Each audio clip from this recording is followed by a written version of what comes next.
your desire.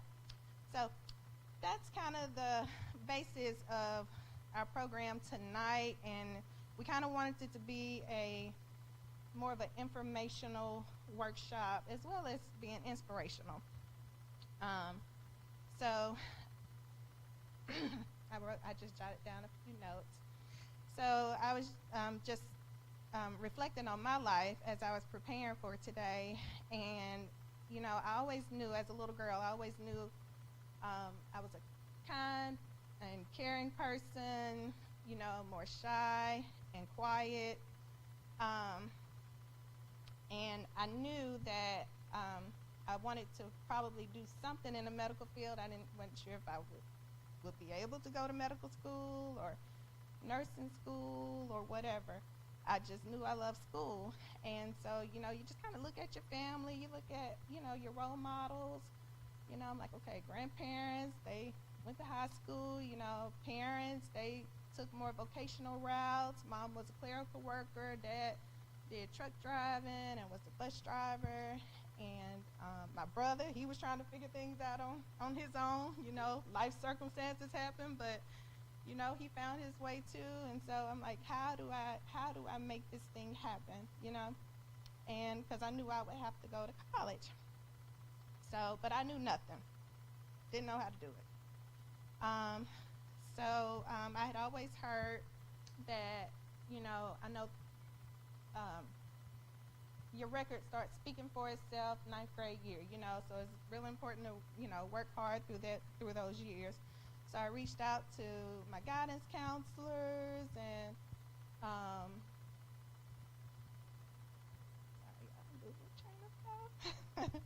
reached out to my guidance counselor. She was like no help to me. She gave me, we're talking, this was the year 2000, y'all, so internet was, it was a going thing, but it wasn't very helpful to me. So she handed me some books, like, hey, look through these books, and basically, like, I was on my own, basically.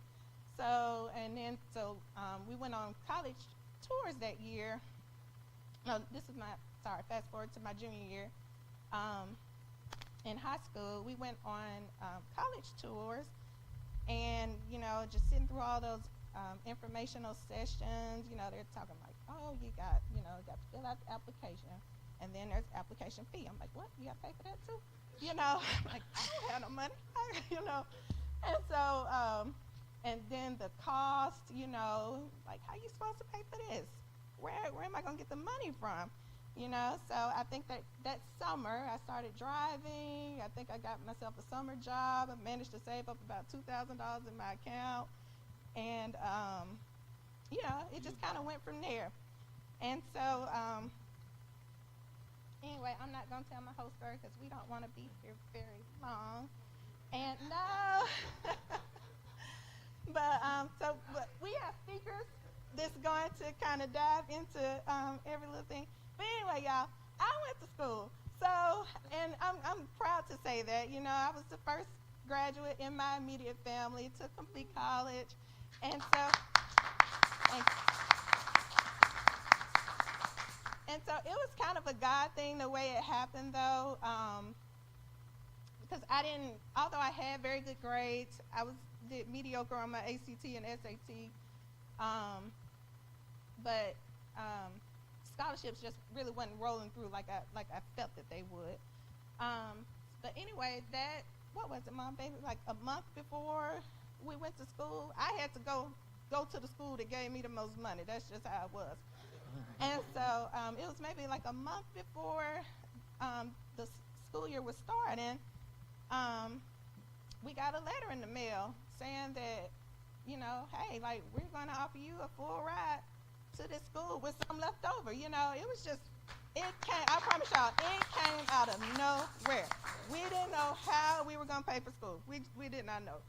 So, but anyway, I went to Tennessee Tech. I majored in biology.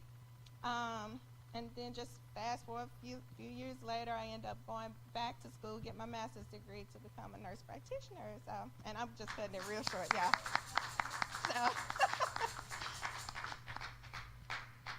So anyway, I want to, we're going to move forward into the program here. So we have a committee here. Tonight we are promoting our scholarship program here at the church, and we call it the Temple of Faith Family Loyalty Scholarship. Each of you should, I told Kyla to hand out one of these per family, so I hope you all have it. You can kind of look on it to see the purpose of our scholarship. But basically what it is, we want to be a blessing to the members who have spent their blood, sweat, and tears into this ministry. You know, we know that a lot of sacrifices are made for the ministry, and we want to give back in this way to our kids and help them to promote their dreams and their passions in life.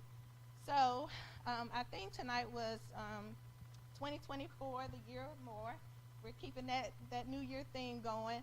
And with that, we decided, we actually decided this last year, that we were going to increase our awards this year, okay? So we are giving each college graduate will receive a monetary award from us upon graduation from high school. And then those, just kind of diving into the qualifications here for our scholarship program, those who have been members of the ministry for 5 years or more, they are able to apply for this scholarship. So we've increased it. We've actually doubled the amount. It's still small, but nevertheless, it's something.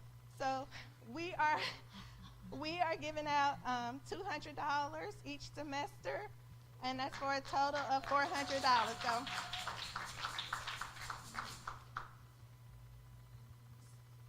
So like I said, you do have to be a member here for at least 5 years. You must be financially dependent on your parents or guardians. You must be enrolled as a full-time student. And y'all, we are giving it out to whether you go to a 4-year university, a community college, a vocational program, whatever. This applies to you. So do apply. The due date will be July 31st for a fall semester, and then there's December 31st for a spring semester.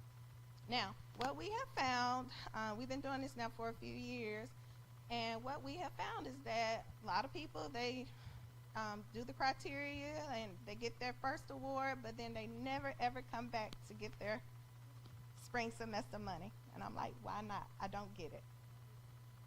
We don't send out reminders for that. It's up to you to remember. So, and all you have to do, initially there is a little essay, 1-page essay that we ask that you write, and it's basically just saying, you know, how has this ministry impacted your life? And you just kind of tell us a little bit about, you know, what you want to do with your life, basically. Very short, very easy.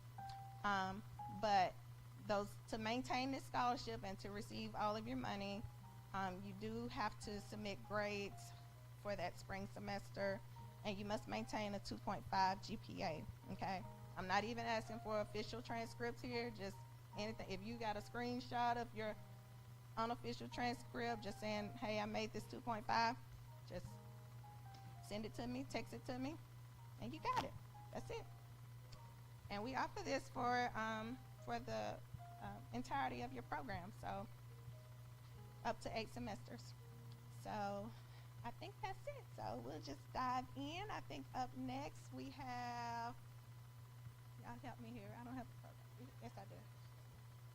Yeah, we have Sister Pam Slack, and she's going to be giving you some tips on how to prepare for college, from high school through the college years. And then we have Sister Keisha giving the financial aspect of school. Portia Tarragano will be doing a wrap-up, and she'll talk a little bit about how to unlock your passions and dreams. And then we'll have Brother David Yancey, okay?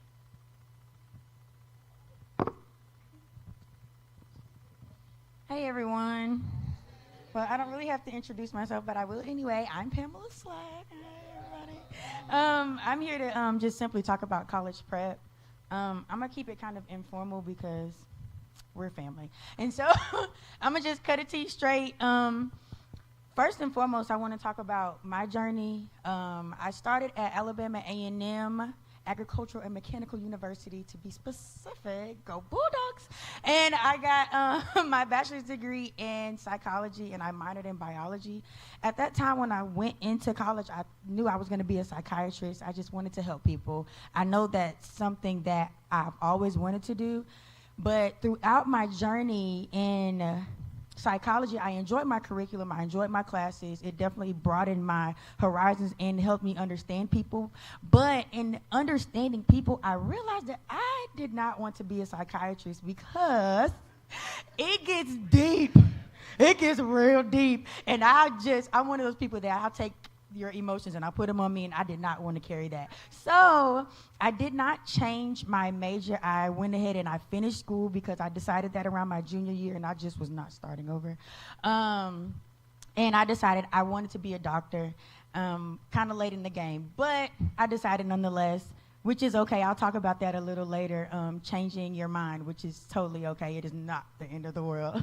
You want to do something that you enjoy for the rest of your life. So after I graduated Alabama A&M, I went to UTC, the University of Tennessee at Chattanooga, and I got my master's degree in public health with the concentration of chronic disease and prevention. I just graduated this past May with that degree. What prompted me to get that degree was because I decided to go to med school and to become a doctor. Now, med school and becoming a doctor is a long journey. And so when I decided I didn't want to be a psychiatrist, or in psychology, a therapist, so to speak, because psychiatry you still have to go to med school. But I was trying to see if I was going to go back to school, because I have to have prerequisites for med school. There's a certain requirement to get in, and I didn't have them. And I had been in school. I've been in school since I was 5 years old. That's 20 years. That's a long time to be in school, you know. But I actually decided to go back right after I got my master's. So I graduated in April, and I went right back into school in August to finish my prerequisites. So I've been taking biology and chemistry courses, pray my strength. So all that is to say that it is okay, and that's just my journey, and I appreciate it because it's molding me into the woman that I feel like God is pushing me to be. My ultimate goal is to be a cosmetic doctor/surgeon. I haven't decided if I want to go into surgery, but I do want to do cosmetics. It's a little different from plastic surgery, which is more reconstructive, and they deal with the burn victims and people that actually need true transformations. Cosmetic is more just aesthetics, you know, for the people that got it, and I'll give it to them, you know, as long as you give me what I need. But that is my goal. My goal is to open up a med spa. A lot of you know that I own a business called the Dollface Company, where I do aesthetics, I do makeup, and a little bit of fashion styling. So my goal is to carry all of that in and hopefully have a doll house, which is my med spa. Okay, so really quick, your reputation starts 9th grade. Well, it really starts when you're actually in school, but when we're talking about college, you need to make sure that you're doing what you need to do starting 9th grade, because your reputation will follow you. Academically, and just your whole reputation, how you act, how you interact with people. One thing I didn't do when I was in 9th grade is get involved in high school. I say start ASAP. If you're not in high school yet, or if you're going to high school, start as soon as possible. There's a lot of programs in your school that you can get a part of. Even if you don't know, talk to your advisors and even your counselors. They have a lot of information for you. Freshman year, it's not really much to do except for keep those grades up. A's and B's, not really many B's, but you know, sometimes I understand. I understand. So if you're gonna be, it ain't the end of the world, but let's try for those A's. Junior year is when you start focusing on the ACT. The ACT is a test. Well, I remember that they waived it at some point, but Right. So junior year is when you take your ACT. Sophomore year is when you start preparing for it. ACT is the ACT. It's a big test that kind of determines your levels and how well you'll do. So with the ACT, it's a lot of test preparation. I think the test is like 8 hours long, isn't it? Something like that. 8 hours long. I took it 4 times. which is not the end of the world. You just have to do what you have to do. I took it 4 times, and I think my final score was a 24. I think it was a 24, but not my first. My first score was like a 14. So you got to do what you got to do to get where you want to be. Let me get my notes because I get the rambling. So your junior year, sophomore, junior year, start looking at colleges. If you don't know what you want to do already, still look at colleges because you can't go in undecided. So start looking. Think about things that you like, things that you're passionate about. You'd be surprised how many majors are out there in careers that you can have just based off of the things that you like. Like for me, I like aesthetics, I like cosmetics, and so that's where I'm going. I'm taking it to the medical side of things, but I'll still be essentially doing what I love. And so talk with your counselors. Sophomore, junior year, stay close to your counselors. Make sure that your principals know you, and you have good reputations with all of your teachers. Talk to them. Like, if they get aggravated, it's okay. Like, that's what they're there for.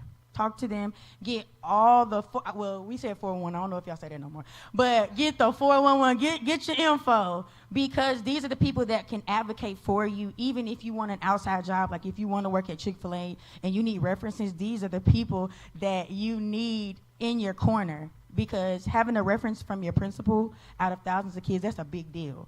So that's where your reputation and your academics come in. Senior year is a little different. Junior year is your hardest because you're doing all your prepping and etc. It's mostly the ACT that was the hardest for me. Senior year, you're almost out, and that's when that senioritis kicks in. And you don't want to do much, but you're still looking for colleges. You're even applying to colleges.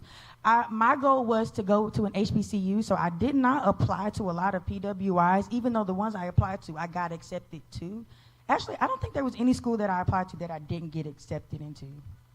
But I kept my GPA high. I worked for that. I worked hard for that because I don't like to be told no. So, like, you're not going to tell me, I'm just going to apply again because maybe you didn't read it right. You know, like, it's me.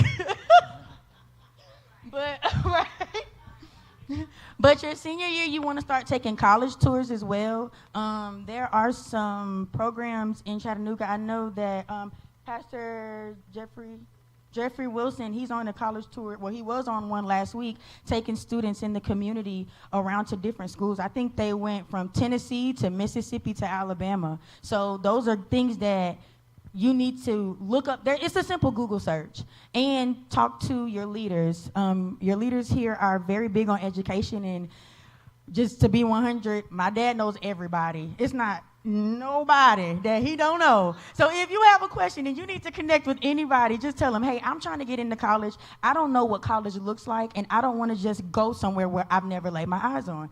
Well, Pastor Jeffrey Wilson, they know him. Get connected to the tour. A lot of people, I was just on a college panel with Pastor Jeffrey Wilson talking about college experience and just life as a whole, growing up into, college preparation. And a lot of his students that go on these tours actually get into college and become successful after that, because that's the most important thing, not just going to college. FAFSA is very important. It's the free application for federal student aid. Fill out the FAFSA form with your parents. Your parents and you have to sign the FAFSA form. I just found that information out. So I did not fill out my FAFSA. But I'm going to just be completely honest. I didn't fill it out. So if you need help, reach out to your parents or your guardians or even your academic advisors, because that's what they're there for. They're there to help you progress. Why didn't I fill mine out? Yeah, my daddy filled it out. I don't really know why I didn't fill it out. I really don't. I really don't. But if you have to, they've made it. Yeah, they've actually, well, based off of what I've heard, because like I said, I didn't fill it out. They've made the FAFSA. They're in the process of making it easier to fill out for students, because at this point, it's a student fill out and a parent fill out, and y'all sign it separately, and then it comes together in the system. Now, I know they were having some issues with the sync in regards to like the signature for the students and the parents, but I think they're in the process of fixing that, and I think they're going to start looking all applications in the next couple of months if you haven't heard a response. Okay, sorry. I'm sorry, I didn't mean to take your so are you doing scholarships too? Okay, so scholarships are actually much easier than you think. You can get a scholarship for anything. You can get a scholarship for being black. You can get a scholarship for being a woman. You can get a scholarship for being ginger, tall, short, literally anything. I got a scholarship in high school for having a family member that was a veteran. Like, it wasn't even me. I just had to write a page about my aunt who was in the Air Force, and I was like, yeah, here. You know, it's fairly easy now. All of the scholarships are not thousands of dollars, but if you're getting $100 here, $100 there, that will add up. You will need books. You will need to eat. So take all the money that you can get. Apply for the church's scholarship, because $200 every semester, I'm telling you, it'll go a long way, because ain't nothing like college broke. It's a different kind of broke. I mean, you and your friends, y'all all broke besties. That's the definition of broke besties. All y'all broke. Got to come together, get $6 for a piece of that. That's yeah, and everybody need to bring $1. Okay, let me stop. Okay. No.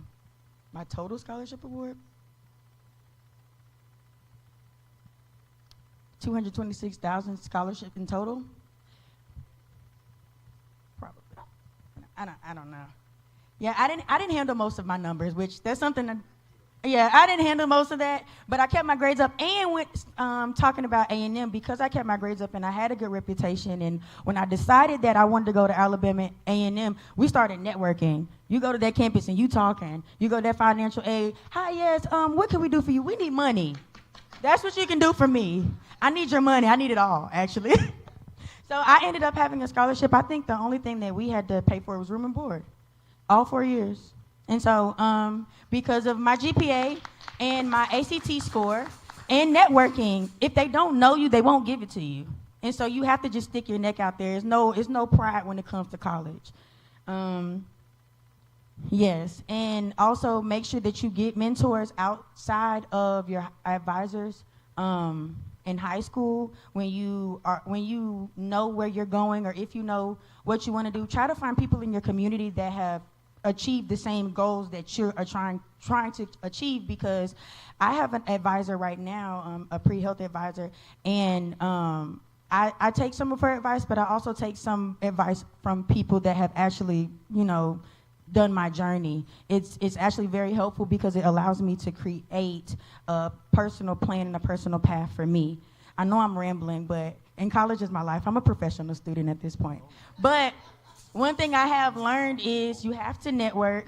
You cannot be afraid to ask for scholarships and put your scholarships out there and ask for the money and do the work.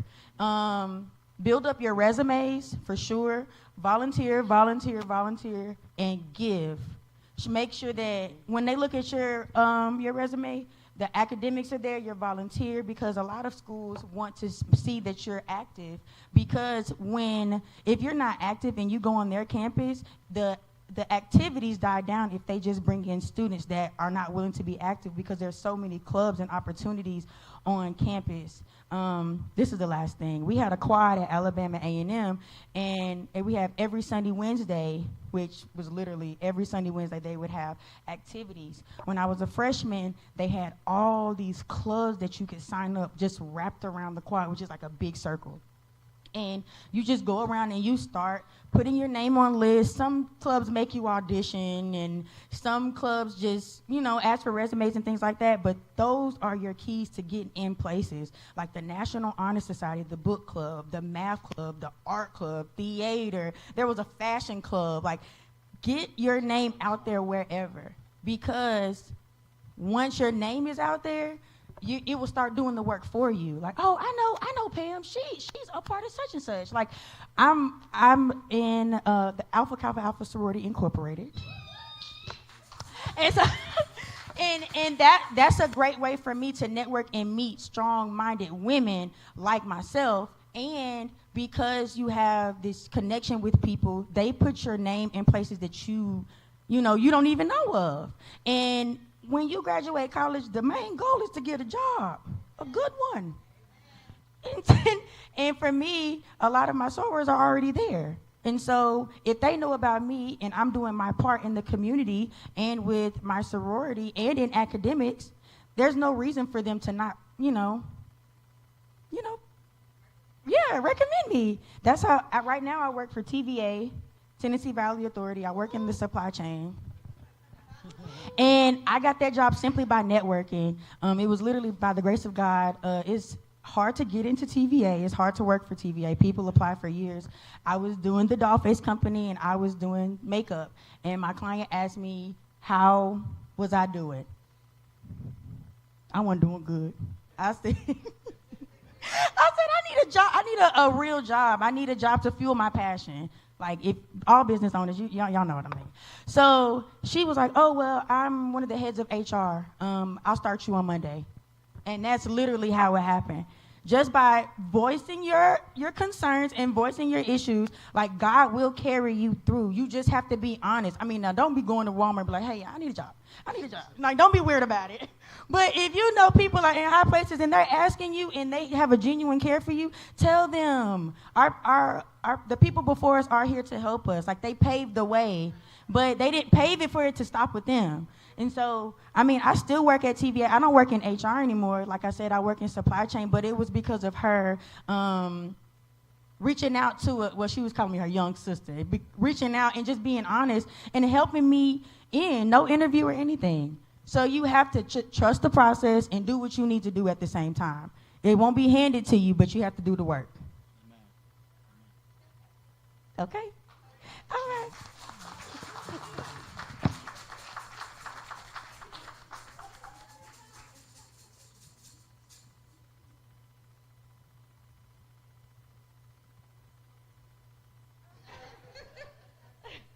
She's so bubbly. I'm not as bubbly.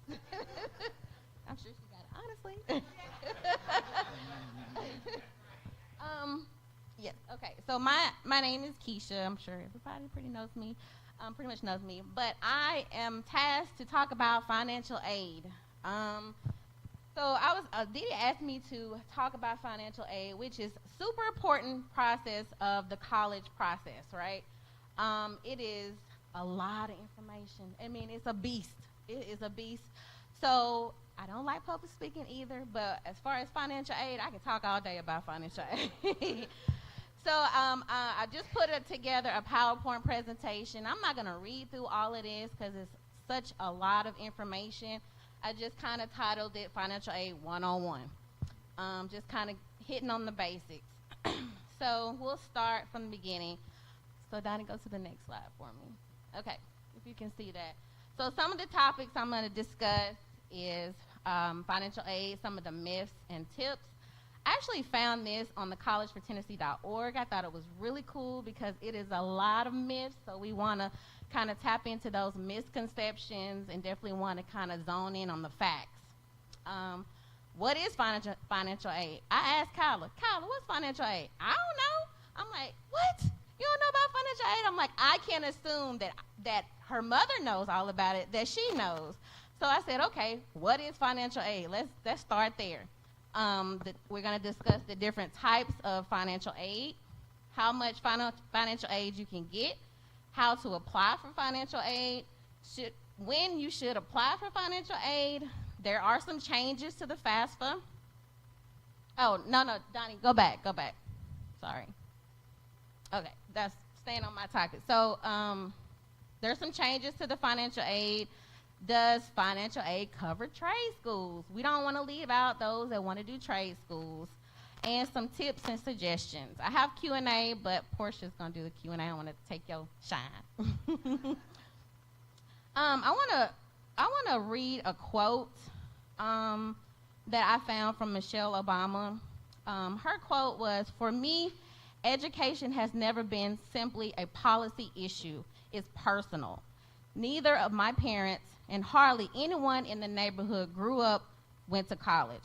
But thanks to a lot of hard work and plenty of financial aid, I had the opportunity to attend some of the finest universities in the country." So financial aid is so important. All right, so myth 1. Can y'all see that? You have to turn the light off. Okay, myth 1. If I apply for financial aid, will it hurt my chances of being admitted to the college of my choice? That's a myth. Fact is, nope, it will not. Most colleges practice need blind admissions. This means the applicant's financial aid status is not visible to admissions deciders and has no bearing on the qualifications of the application. So apply. All right? Myth 2. Go to the next slide. Okay. My family makes too much money to be eligible for financial aid. I hear this a lot. But the fact is, we're in Tennessee, so I just found some information about Tennessee. Many state-provided financial aid programs require students to complete the FAFSA regardless of their financial need.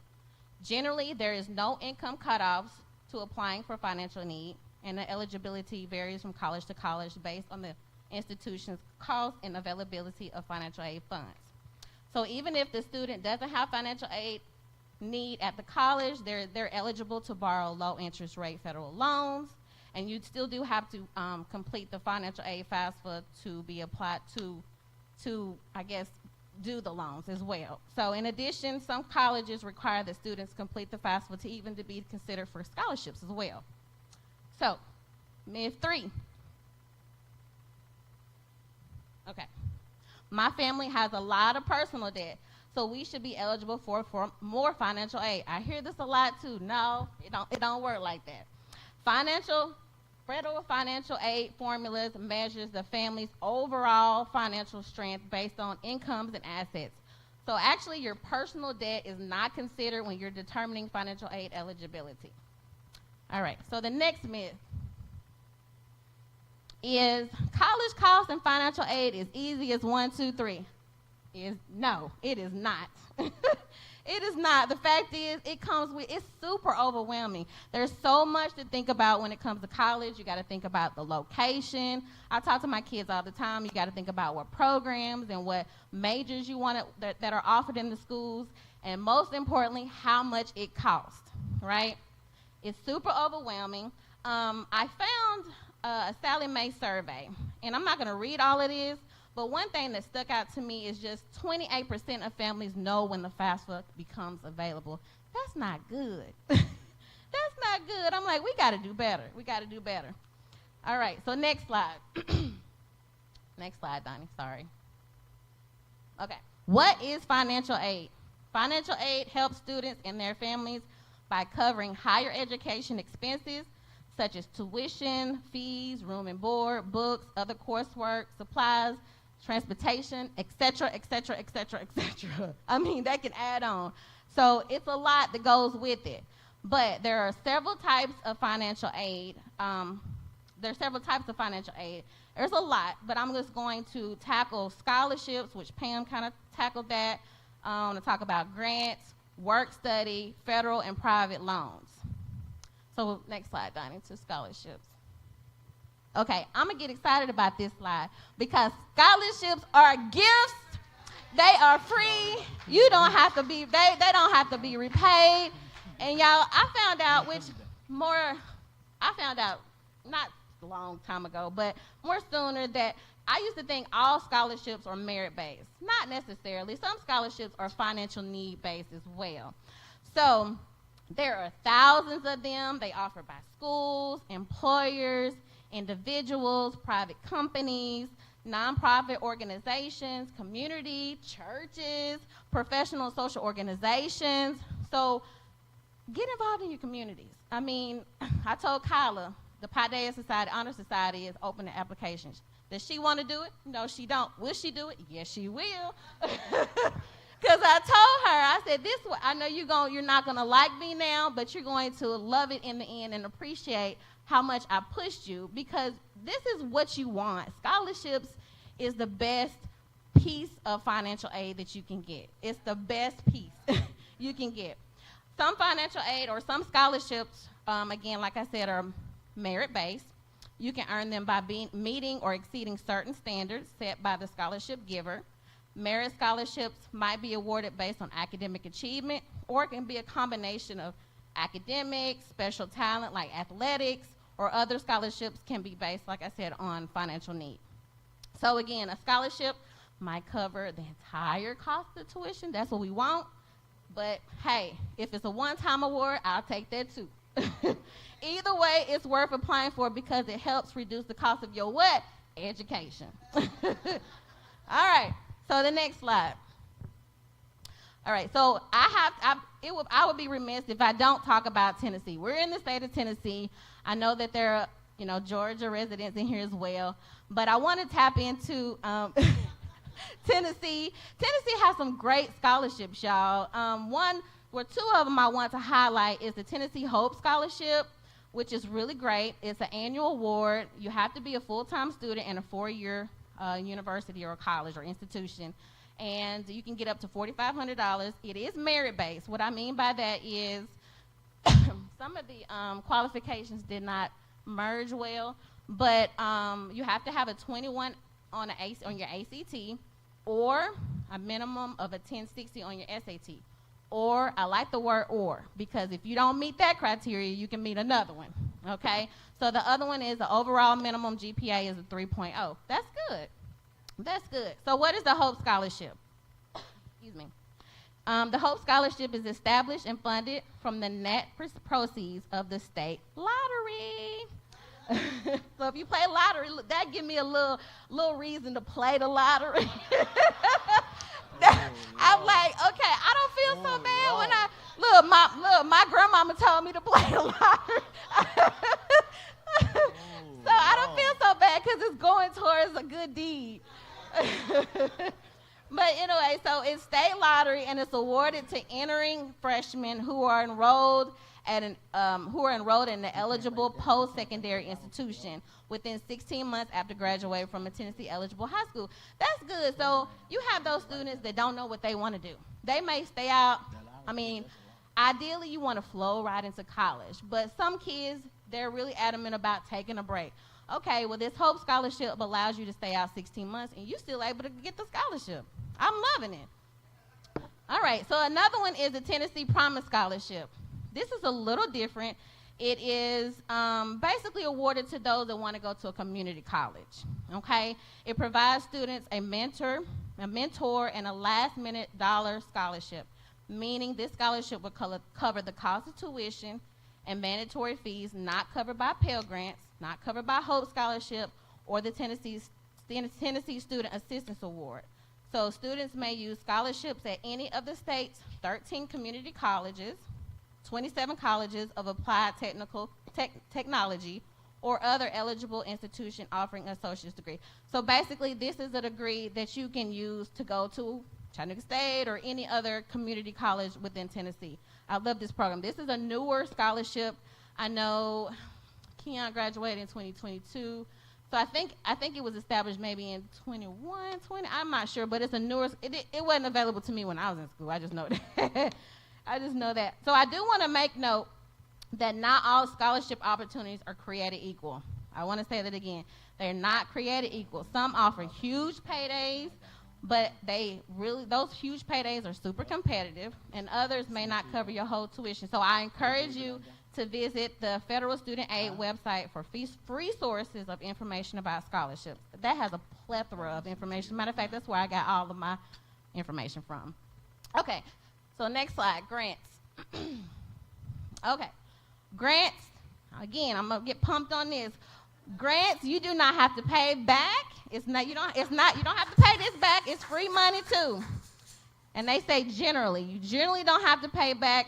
I want to kind of highlight generally because if you don't finish school, let's say something happens, Lord forbid something happens, or you just say this ain't for me, because I've had one of those kids, that ain't for me, and then so you're getting all this financial aid, these grants, and you don't finish that academic semester, then they have to send that money back, and so you're owing them that money back. So that's definitely not what you want to do, and so that's why they say generally it doesn't have to be paid back. Finish. The goal is to finish. The federal Pell Grant is for undergraduates with financial need who have not earned a bachelor's or professional degree. Eligibility is linked to family size and federal poverty line. There is another one. This is a tongue twister here, Federal Supplemental Education Opportunity Grant, FSEOG. This is for undergraduates that have an exceptional financial need. So in order to be able to qualify for this grant, you have to be able to qualify for the federal Pell Grant. And this is like a first come, first serve type of grant too, because a lot of schools don't have a lot of funding in this group. All right, so the next one here is newer. It's a teacher education assistance for college and higher education, which is called the TEACH grant. This is pretty cool. So basically what it is if you want to be a teacher, they'll pay for you to go to school. But you do have to agree to teach in a low income kind of, what did they say? It says you must agree to teach for 4 years in a high need field at an elementary school, secondary school, or educational service agency that serves students with low income backgrounds. So they'll pay for you to go to school, but you have to work in those low income environments or backgrounds. All right, next slide. Work study. All right, work study is pretty much a job where you're working, while you're in school. This helps students earn money to pay for college. It provides full-time, part-time jobs for college students with financial need. It's allowing them to earn money to pay for education expenses. The program encourages community service work, and you can even work in those jobs as kind of, in your course of study. So it's good to kind of, look for those jobs that you might want to kind of tap into or network with, or, it's a vast array of jobs on the campuses, so take advantage of it. Let's see. It's available to undergraduate, graduate, and professional students. I love this program because even when you finish your bachelor's and you want to go back and get your grad degree, then you can still do work study. It's still available. So I love this part about the financial aid. Being awarded work study does not guarantee you a job, so you must apply for a position. They take this seriously. It's like any other job. You got to apply for it. You got to interview for it.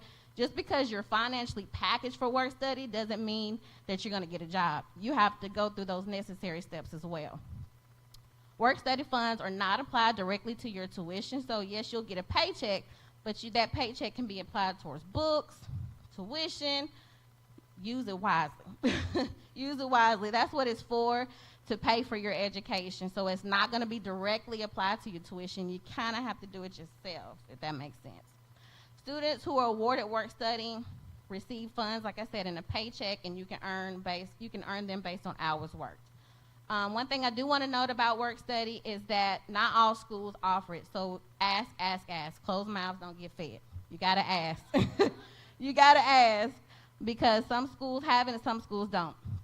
All right, so last but not least, next slide, Jonathan. Federal loans. And that's okay. Some people may have to take them out. These are loans that accumulate interest. They must be repaid. And I'm going to pause right there. They must be repaid. And it's okay if you have to take out loans. That's cool. I just want kids to be educated about how the loan process works, because that's one thing that kind of fell through the cracks with me, is that my mom and my dad and my mom they wanted us to go, they pushed us to go to school, and we didn't have all the necessary information. We just know mom and dad want us to go to school, we got to go to school, that's the only route to go, so it really wasn't they never sat us down and talked about how we're going to pay for school, what is your financial aid package going to look like. You may have to take out some loans.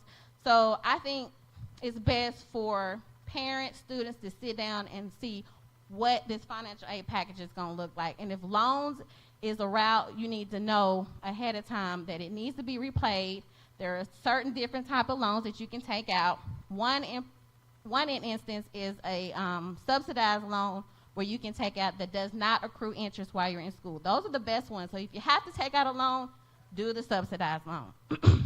Excuse me. The next one is an unsubsidized loan.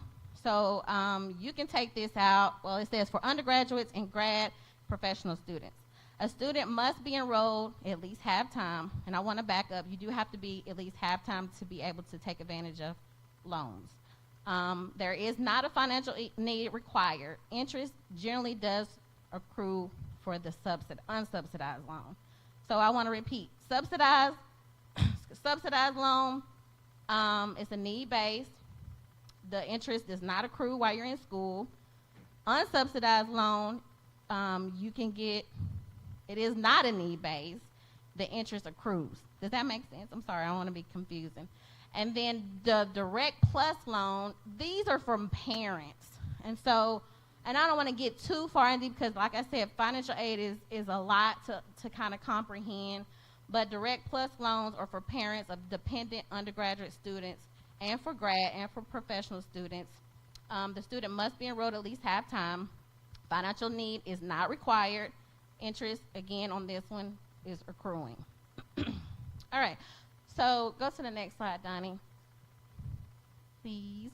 Okay, I don't know if you can see that good, but anyway, I found this, and it was pretty cool because, you know, some people don't want to do the federal loans. They may want to take out private loans. So I just wanted to compare the two so you can kind of have a general knowledge of the pros and cons of each one of them. Private loans, you go through banks, credit unions, other financial institutions, whereas federal loans, you go straight through the U.S. Department of Education. Private loans, unfortunately, they do have higher interest rates. Federal loans have much lower interest rates. Private loans, you can borrow a little bit more money. Federal loans, there is a cap. There is a cap that they'll allow you to borrow. Private loans is not based on need-based, financial need. Some federal loans are based on financial need. Private loans may have to go through a credit check. Federal loans, you don't have to go through a credit check. Just fill out the free FAFSA financial aid, and you'll be able to qualify. Private loans, less flexible repayment plans.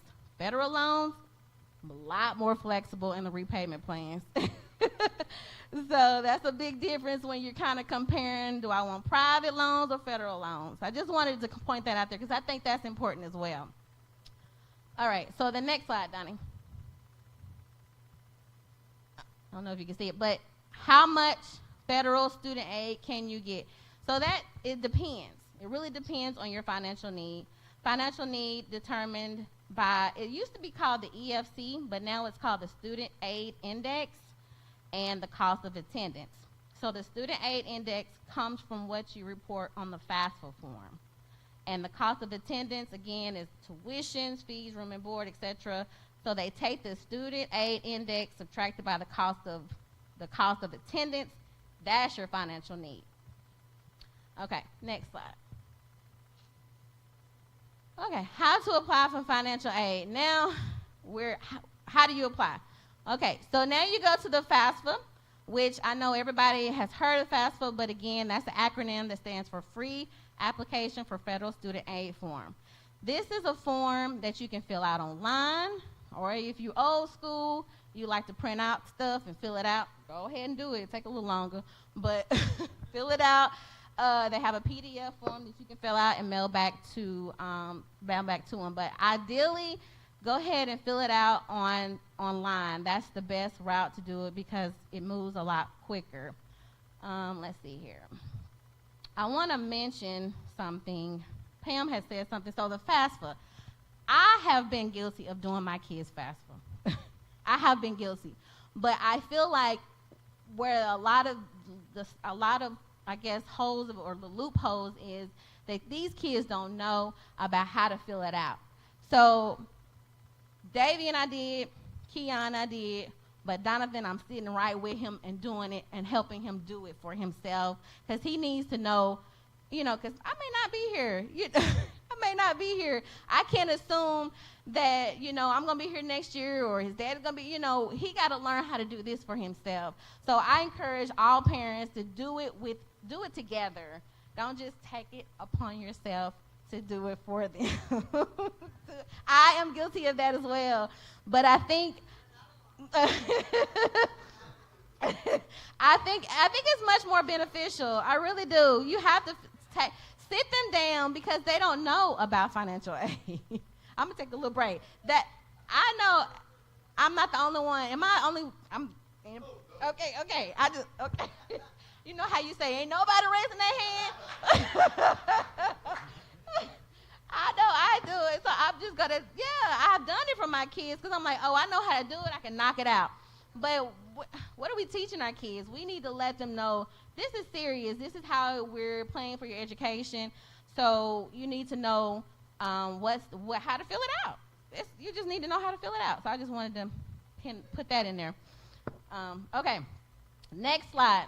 When should you apply?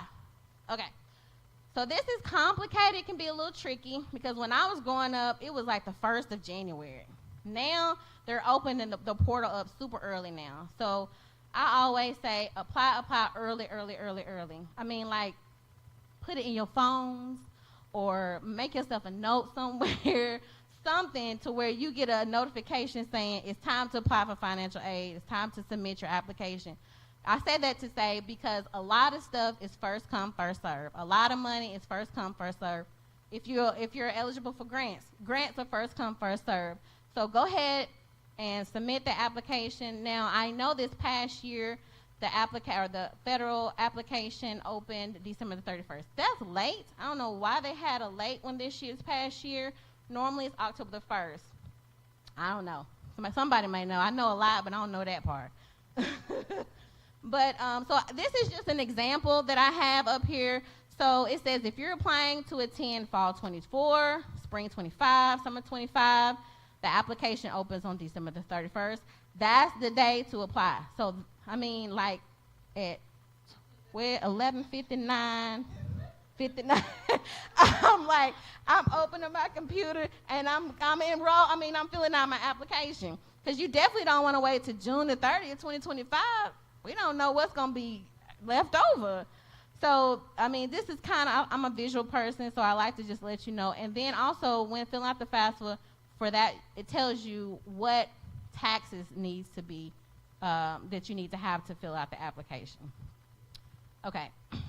All right, next slide.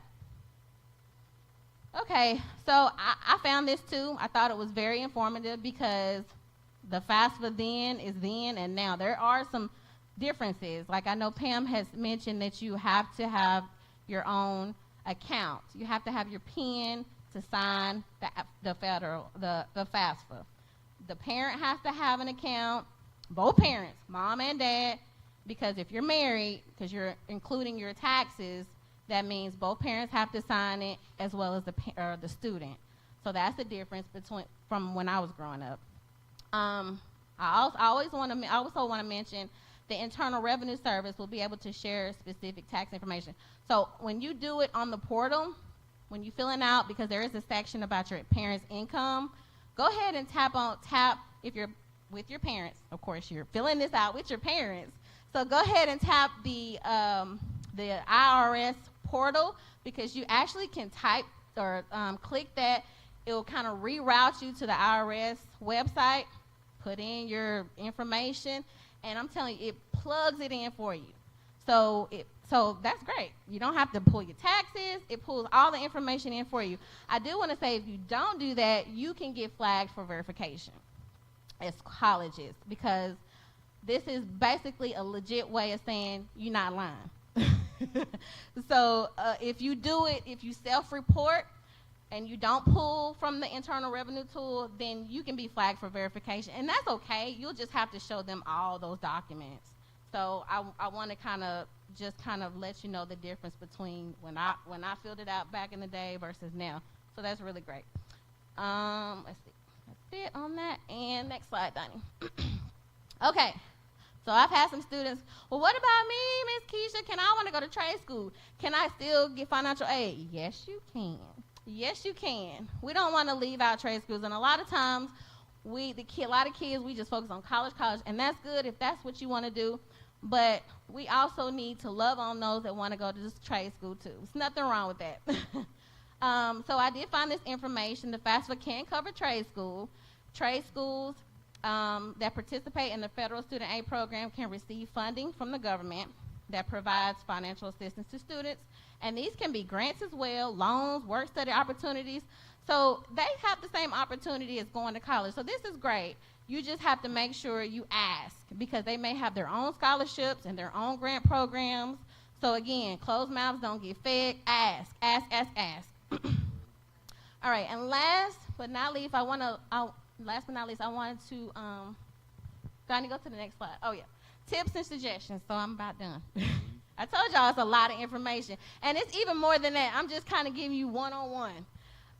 So for the first one, I want to leave you with some suggestions is keep track of important dates and deadlines. Admissions and financial aids. That is super important.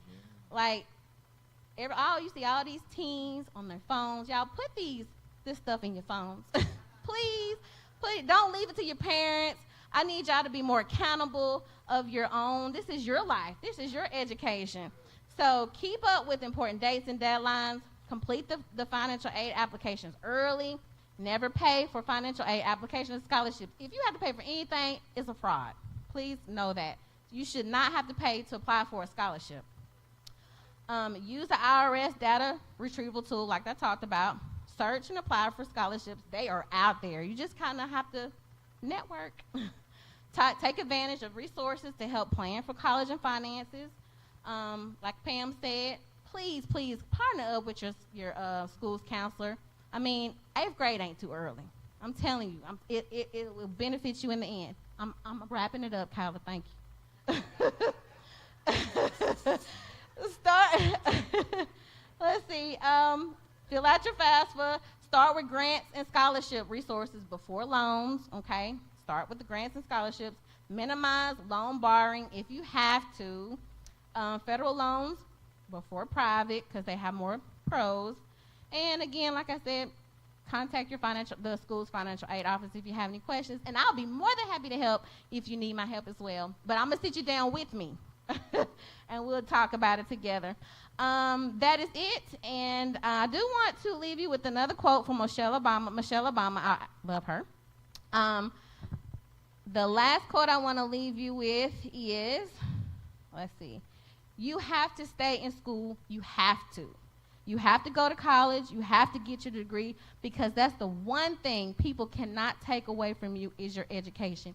And it's worth it. It's worth the investment. I'm sorry. I'm almost emotional, but it's worth the investment. Thank you.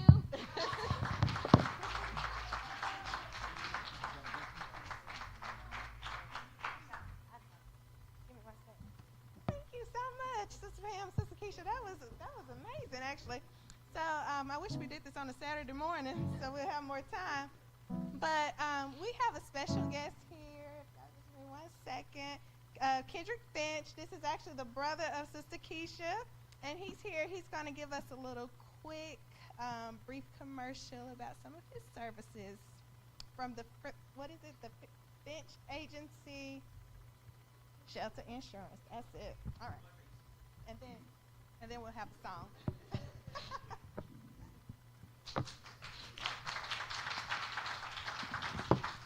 Appreciate it. Thank you for having me, Pastor Slack, Ms. Slack as well. Kendrick Finch with Shelter Insurance. Everybody's talking about how to pay for school.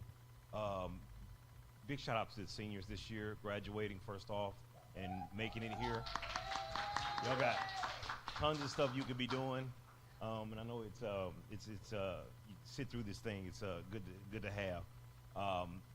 Keish, you did a good job. One thing I want to say, she said something. There's nothing like being college broke. So she was at my house yesterday, and I'm making pizza for my children. I didn't have ground beef, so I took the frozen meat patty and cooked it to put it on the pizza. Okay, so this is stuff that you realize, and you become resourceful in college, and you just learn it as you become an adult, and you say, okay, I don't have this, I don't have that. I remember my roommate used to say I was a beast with a microwave and a boiled water. So I'm telling you, you can make some stuff happen. One of the things that I do in my agency is talk about life insurance. We got parents here, and I always say the best thing to do it, and the best time to do it is when you have your children, because you're never as young as you are today as you will be tomorrow. And one of the things that I've seen personally is people do pay for college with cash value life insurance. Can be done. It is helpful to do it when you're at a younger age, as say, 2, 3, 4, and 5, because you let that cash accumulate as the child grows older. personally, I do have 3 children that I have life insurance policies on, and I think a lot of people, especially in our community, they look at it and say, "Ooh, I've heard things." The craziest thing is I don't want to get life insurance on my child because something may happen to him. That's just kind of sounds a little, counterintuitive, but at the end of the day, it's for us. And please know that a lot of cultures and people have been using cash value life insurance or life insurance in general for years to be able to fund family wealth. So one of the biggest things that I have today for you is what we call our junior specials. Now, Keisha and I were talking about it yesterday, and I was like, man, it's a good time to be able to kind of talk about a junior special. It's for 17 and younger children. It is a term policy, but it is convertible when the child gets of age. So the purpose of it is to get your foot in the door. You've got 4 tiers that you can do it on: $5, $10, $15, and $20,000. Basically, I'll give you an example of my oldest child. He turns 8 next week. Malachi, I took it out on him 2 years ago. He's got a $20,000 policy. Basically, what it is, when he turns 25, he can take that policy and multiply it 5 times the face amount value. So he can get $100,000 worth of coverage at 25 years old. And basically, I call him and say, hey, I took this out on you when you were 6 years old. You have the opportunity to take $100,000 worth of life insurance. At that point, it goes from a term to a perm or a permanent policy. At which point you can use for cash value life insurance. And basically, you can take some, part, or none. And at $100,000, it will be convertible at that point in time. Now, the most important thing about it is what if your child becomes uninsurable between now and the age of 25? And you say, well, what does that mean? I'm telling you, these companies are looking at small things, guys. I mean, they're looking at Adderall. If you put your child on ADHD medicine, that pretty much kind of knocks you out. Anything high risk diabetes, anything that child may experience, they were healthy as all get out at 4, and then by the time they reach 25, 26 years old, they can't get any policy. The good thing I like about this is, I'll talk about my son, hypothetically speaking. If he's at 25 and something comes about, let's say hypertension or something, at which point you can't get life insurance. My daddy got this when I was 6 years old. Nobody's asking me any questions. Only thing I'm asking is how much do you want to convert? Just how much you want to convert. And then every 3 years, you can do that same amount of money. $100,000 again, 3 years there, all the way up until you're 41. So you can do $600,000 worth of coverage in a matter of 18 years. So that's one of the best things to do. The lowest amount of money that it costs to get started is a 12-month policy. It's a 12-month policy, yes. Very reminiscent of the Gerber life policy. Gerber just pay for it longer. With the shelter insurance junior special policy, it's just a 12-month policy. You can actually pay it up in 1 month if you want to, but it's low as $25.50 a month to get you a $5,000 policy. So again, $5,000 policy multiplied 5 times the face amount, $25,000. You can do that 6 times. So keep that in mind. Again, I won't hold you too long. I've got pamphlets and extra information if you want to know about it. Again, it's the junior special life insurance policy for our children. And then we also do adult life policies as well. Car insurance, health insurance, any kind of insurance you need. Okay? I'm doing all of it. Okay, great. I appreciate it again. And congratulations to you seniors.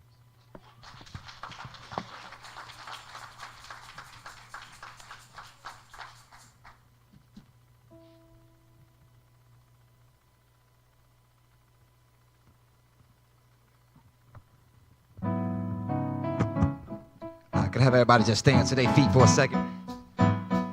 More like a few minutes.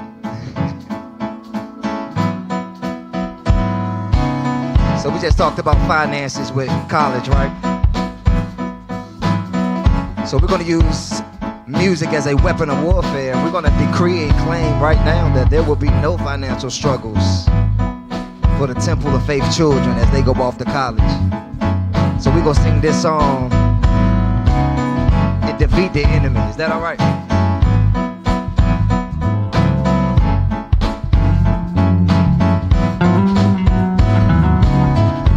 Makes no difference what you're going through.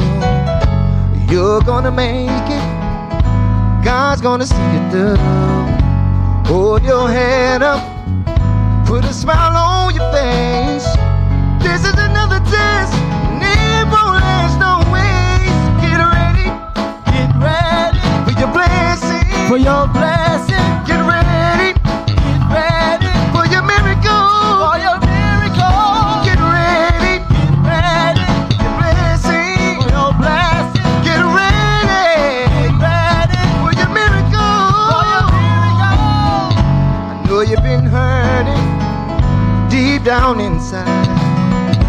Let me encourage you. It's gonna be alright. It's gonna be alright. Troubles and trials come to make you strong. Keep on believing. Keep on holding on. Get ready. Get ready Blessing. for your blessing. Get ready Get ready for your miracle. for your miracle. Get ready Ready for your blessing. for your blessing. Get ready Ready for your miracle. miracle. Oh.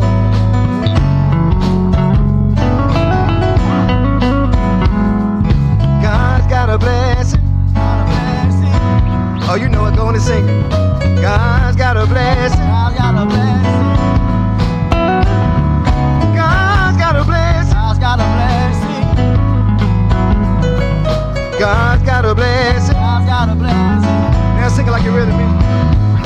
God's got a blessing. God's got a blessing. God's got a blessing. God's got a blessing. God's got a blessing. God's got a blessing. With your name on it. With your name on it. God's got a blessing. God's got a blessing. God's got a blessing. God's got a blessing. God's got a blessing. God's got a blessing. With your name on it. With your name on it. Your name on it. With your name on it. Your name on it. With your name on With it. your name on it. With your name on With it. your name on it. With your name on it. God's got a blessing. God's got a blessing. God's got a blessing. God's got a blessing. God's got a blessing. God's got a blessing. With your name on it. With your name on it. Got your name on it. With your name on it. Got your name on it. With your name on it. With your name on it. With your name on it. With your name on it. With your name on it. With your name on it. With your name on it. With your name on it. With your name on it. With your name on it. With your name on it.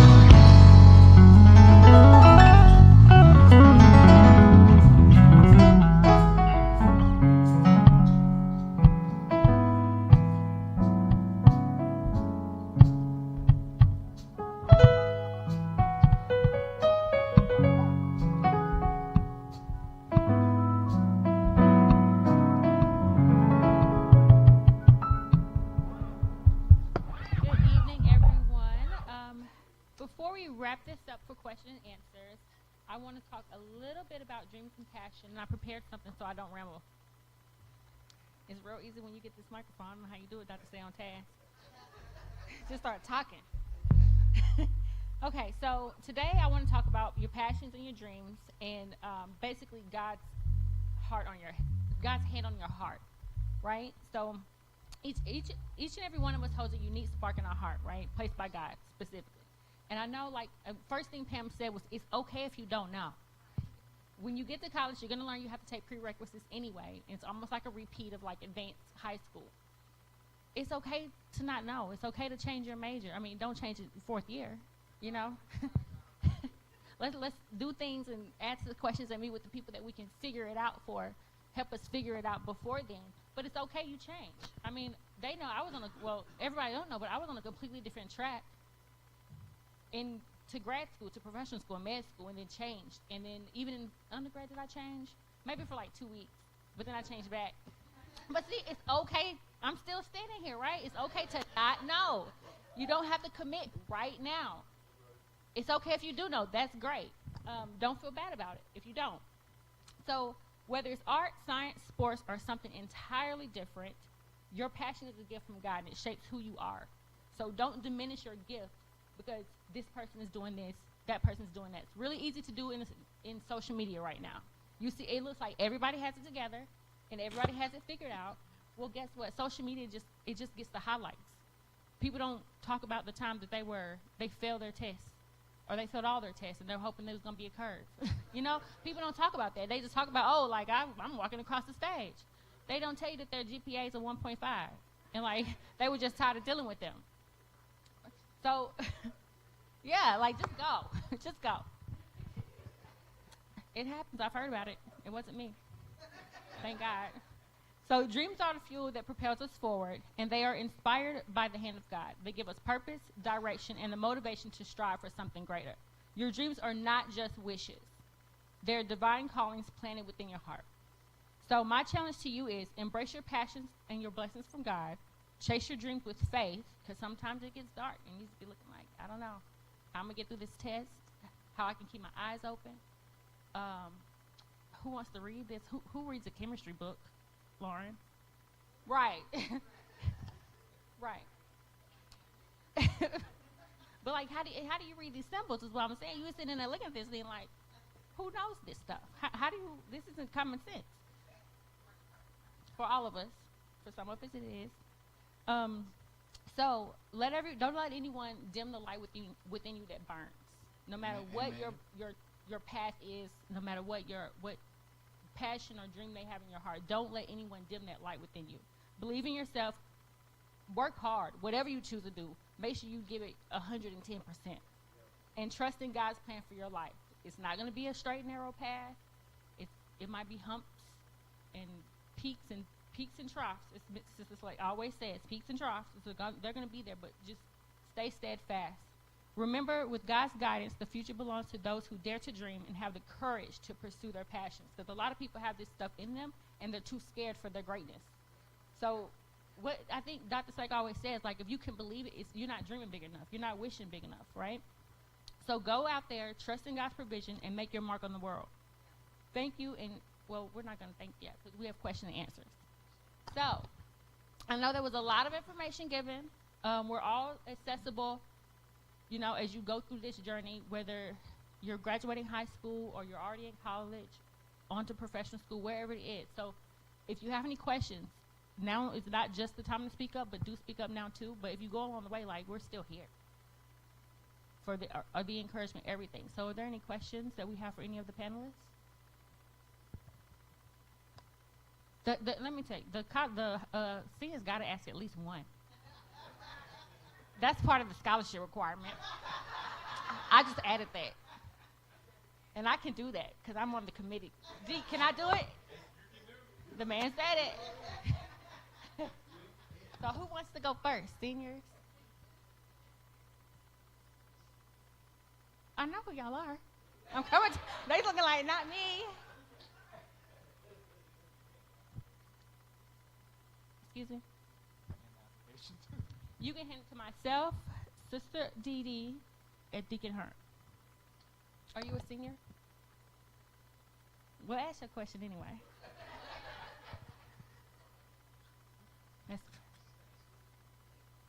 Hi, Mari. When is it due? July, what did we say? July 31st. But coming from almost a professional procrastinator, do not wait till the last minute. I use the excuse that I perform really good under pressure. The reason to excuse my procrastination, but it's not a gift. It does catch up with you. So it's not due to July 31st. Get it in ASAP. It's just a one-page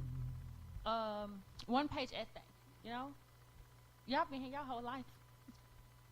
A long time. You know, what's the question?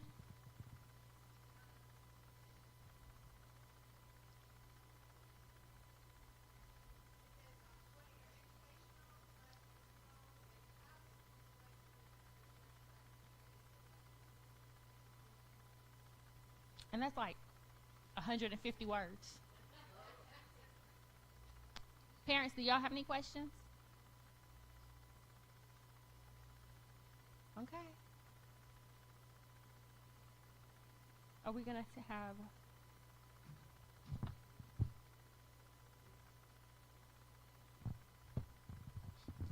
We will be welcoming Brother David Yancey. Thank you. right. For you to turn your Bibles to page. No, I'm just playing. I'm just playing. I know I am standing between you and the benediction. So I would try to keep it as concise as possible. I'm here to just speak about spiritual wisdom advice for the college student. I had the opportunity and blessing to be able to go to the University of Tennessee in Knoxville. Graduated with a Bachelor of Science degree in nuclear engineering.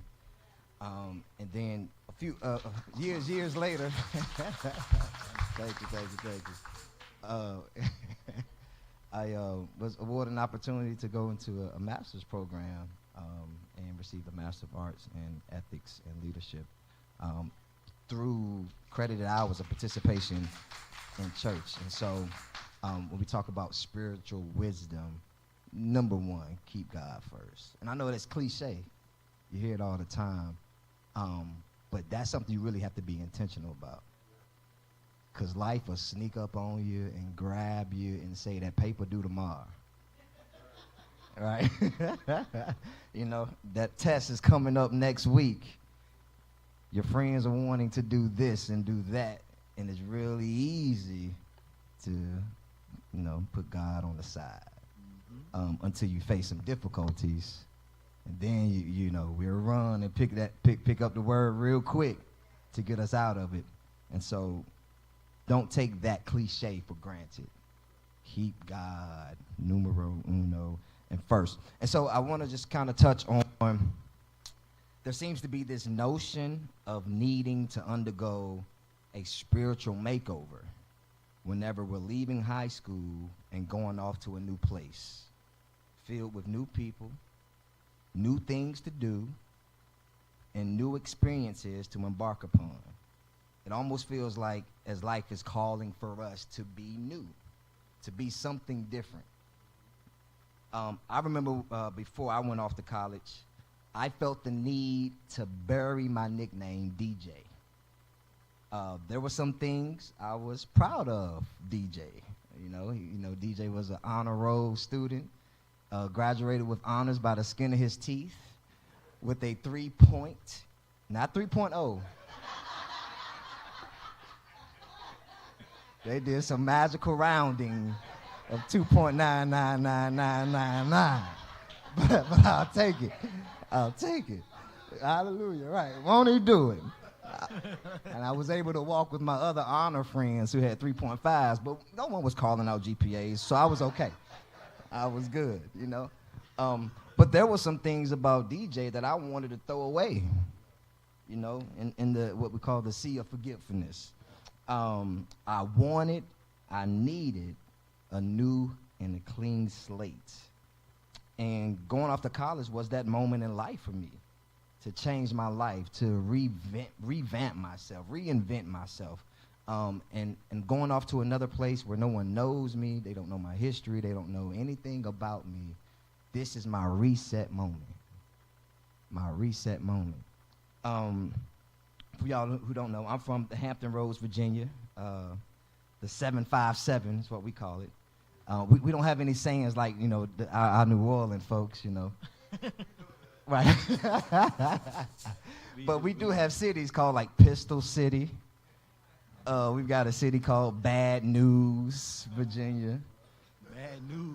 Right, the Bad News. Newport News. Also, yeah, bad News, Virginia. I'm from the Noon, which I have to tell you that later, because we're still in church. But but it was a nickname for the city that I'm from. And so just to put it into context, my first time seeing a dead body outlined in chalk, I was 8 years old at the local corner store.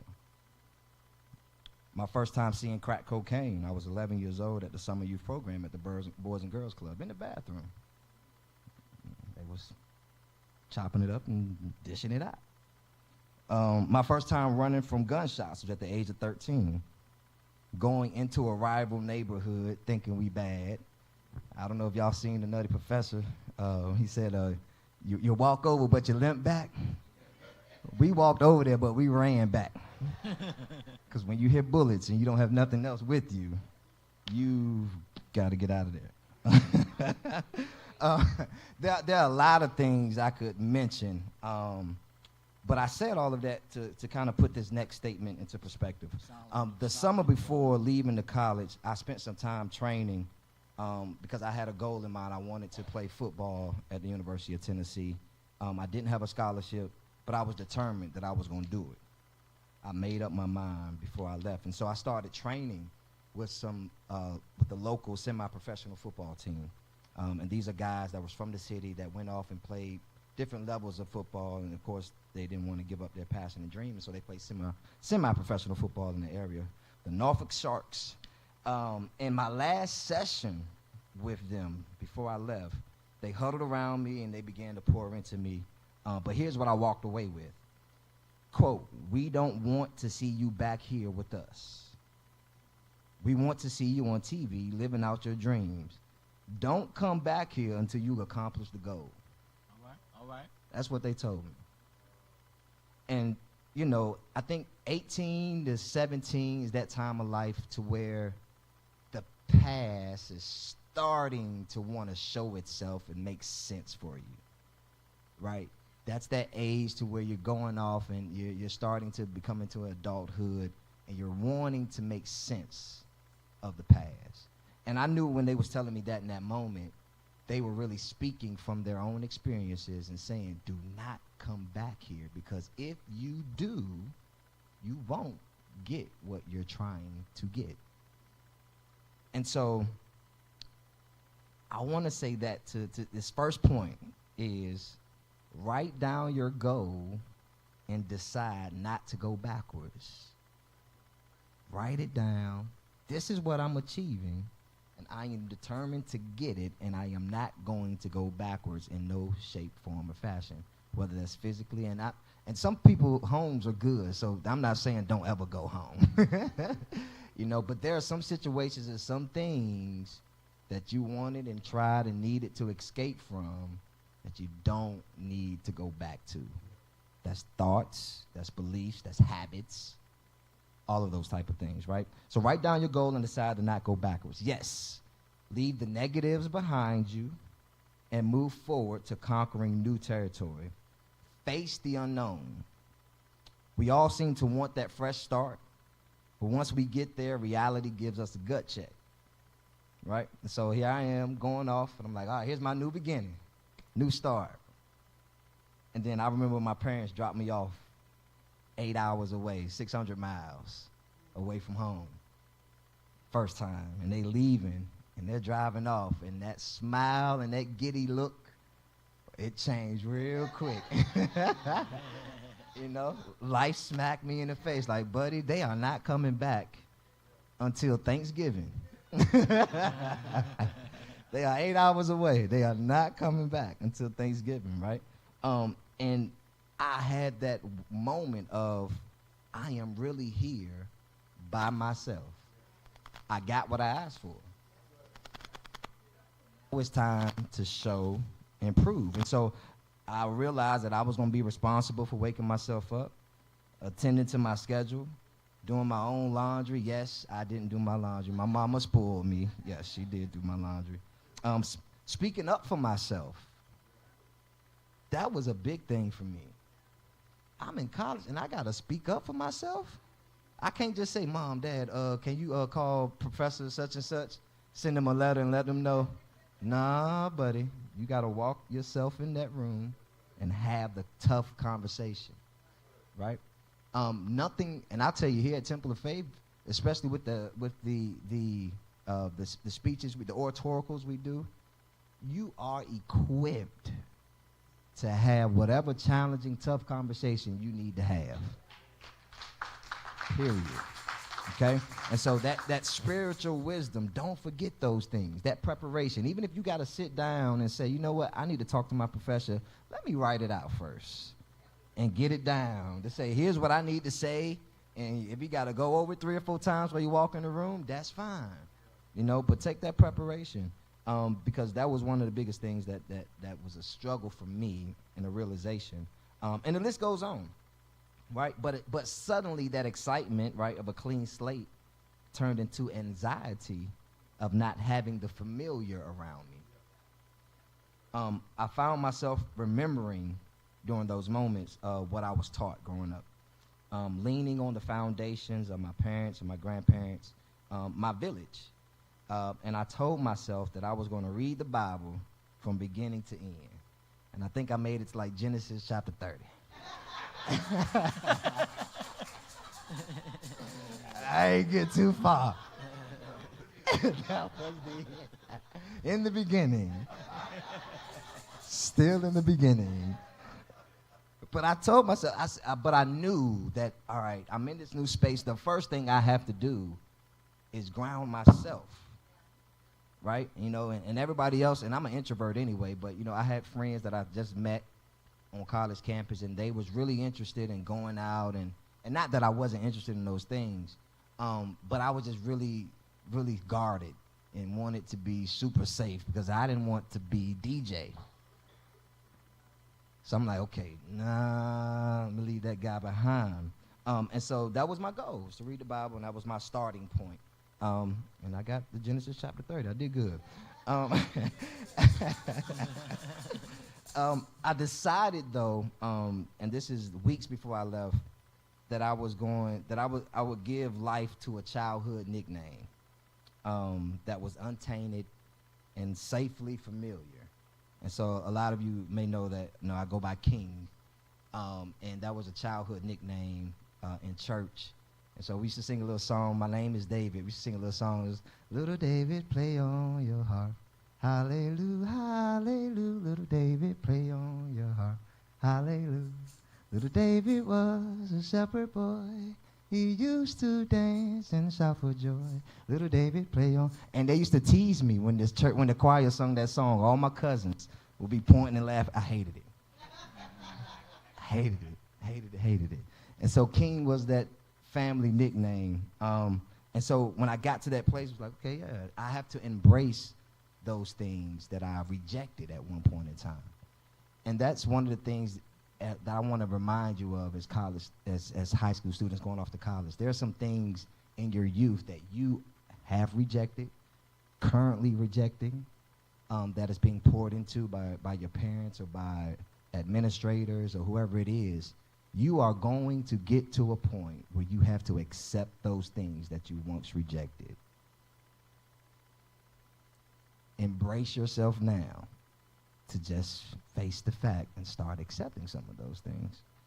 And so that was one thing for me. It's like, okay, if I'm going to accept this new individual I have to accept some of those things I rejected. And so the second point I want you to write down, claim who you are, then live up to it. Because at that point in time, if I am now King David, I've got to live up to that. Can't be going around calling myself this and you know, family calling me that, and I ain't proving it. And that was challenging for a shy kid to walk around telling people that his name was King. Right? I got side eyes, sucked teeth, smacked lips, and some people flat out said, bruh, I ain't calling you that. But I ain't calling you King, right? But that was okay. And over time, I learned and I realized that those people probably weren't the people I needed to be around anyway. And so that new identity, that new name, that new change kept the wrong people out of my life.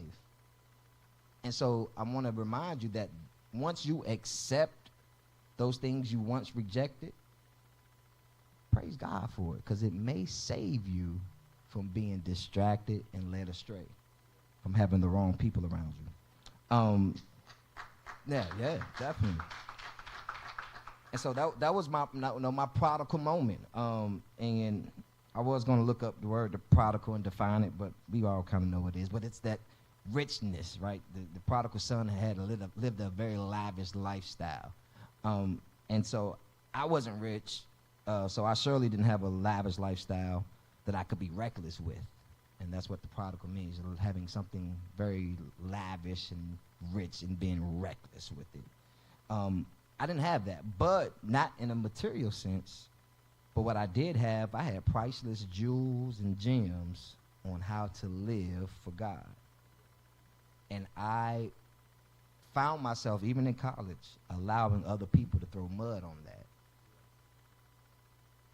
I'll say it again, allowing other people to throw mud on it. Everybody's not going to believe what you believe, how you believe, and have a certain level of integrity about those things you believe. And you can voice those things, and you should voice those things, but don't fret when people don't agree. It's all right. Let them not throw mud on it. Because I'll tell you, the clean slate, it's an opportunity to explore freely without the immediate force of correction or parental accountability. So though it may seem like a clean slate,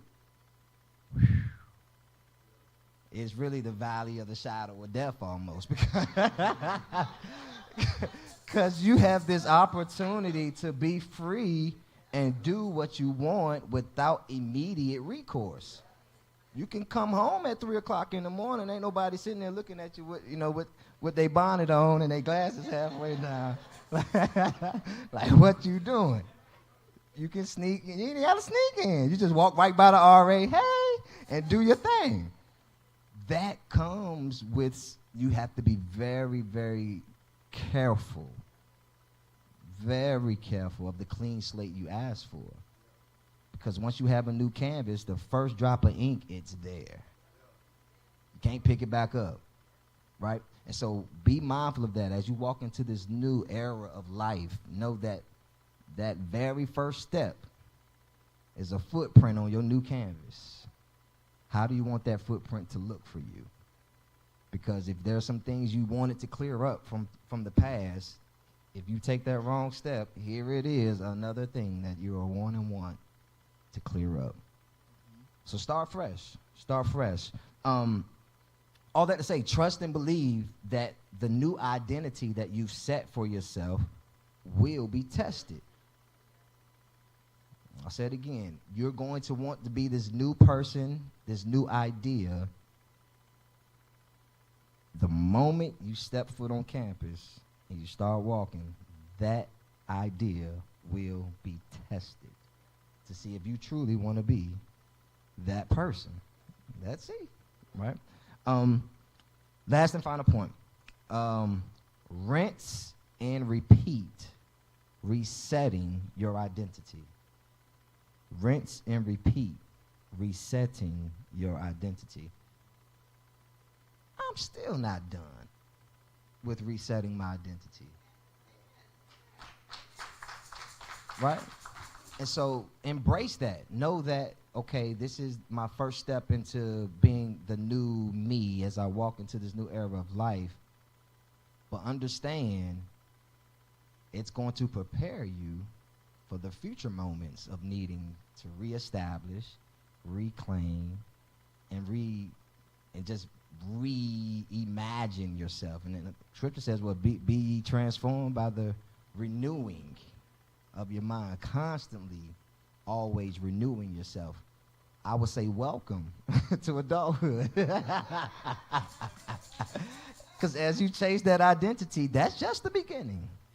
That's Genesis chapter 30. It's just the beginning, right? And so I will close with this. Embrace the fact that you have to truly spend time with God on your own. Not just going to church, not just going to Bible study. And hear what I'm saying, not just. Because those things are things that kept me and my wife and my daughter together to make it through college. Without a church family, without the teen chaplain pouring into our lives and calling me a knucklehead, which I was. But without those things, we would not have made it. So don't just do those things. Do those things, but also you have to get into your prayer closet, right? And it don't have to be a closet, because I know dorm rooms can be a little small, you know? But it's that mental space of I am going to set time aside to block out everything else. Studies, friends, things that I want to do, want to pursue, all of that. I'm going to give me some quiet time, like you said, Mother, to hear from God. I'm going to spend it with God. And so that's just, go for a walk. Go for a walk. Just have some time to yourself to reflect, to renew, refresh yourself. Because you're going to, you're going to face some struggles. But that's okay, because there's no diamond that had no pressure, period. Any diamond that shines had to have some type of pressure, because if not, it's still cold. Right? And so you're going through that process of becoming and shaping and molding who you are. And so when it comes to careers, Pam, I'm so proud of you. Let's give it up for Pam. I really am. Because knowing what you want to do and being able to map it out to present to someone else is so important. So important. Because now they know what they can do to help you. But if you can't give them and show them a picture, it's very hard for them to draw the picture for you.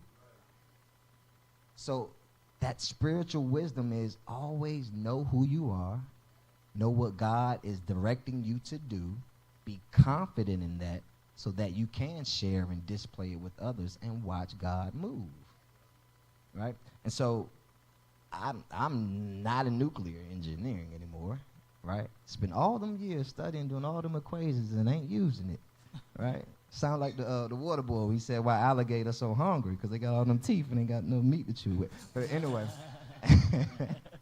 all them years, but it's okay.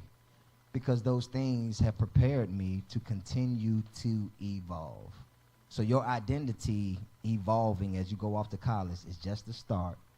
It's going to continue to evolve. Accept it, right? Accept and embrace those things you maybe once rejected, and know that it's going to prepare you to a great future.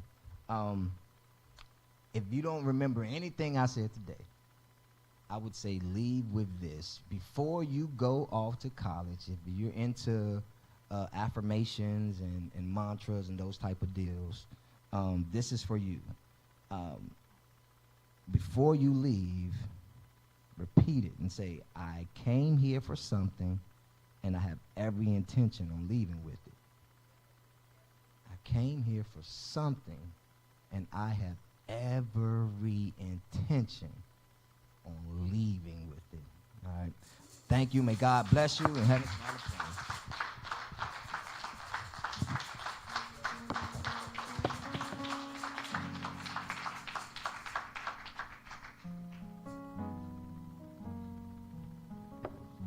We do thank God for all of our presenters on this evening.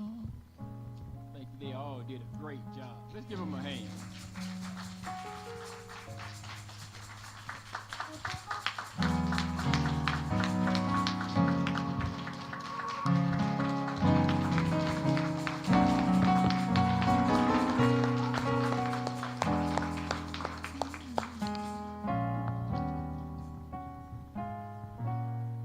And it's just a blessing, to just absorb all this information.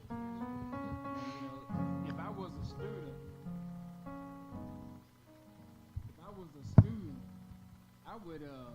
I'd be taking all kind of notes, because even the stuff they were saying, I could use. Don't plan to work no more. I'll go to school no more. But it was just good information, and just I'm going to say this to the students in here. Even if you didn't take no notes, see how much of it you can remember now when you get home and just write it down. The good points that you heard, you remember them for a few days or maybe a couple of hours, but then you're going to forget them. How do I know? Because you're human. You're going to forget them. And then you're going to be saying, now what was that they were saying? But if you write it down, you can look back and read it, and it will help you. And so let's just make sure you don't waste that opportunity, and don't miss the message that they was giving. Because, even the sermon this morning that the pastor preached, every sermon you hear, every message you hear, everybody get a little piece of it. You don't get the whole thing. All of it wasn't for you. But the pieces that was for you, in order to retain them, you really need to write them down. Because a small piece of lead is better than a long memory. You think you're going to remember it forever, but you're not. But with that small piece of lead, you can write it down and look back on it. It's like Brother David was just saying, some of the things that you need to write down when you get to school. The reason why you came here. Sometimes, life's going to get so hard, you're going to be saying, shoot, I'm going back home.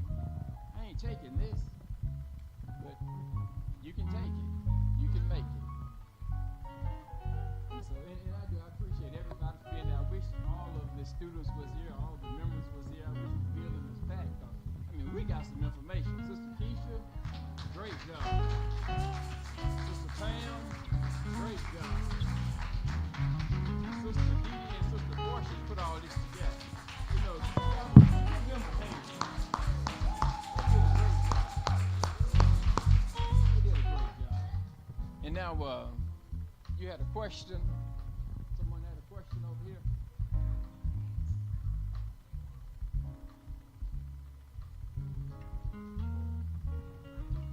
Yes, they had to turn it in with the deadline that she gave every semester.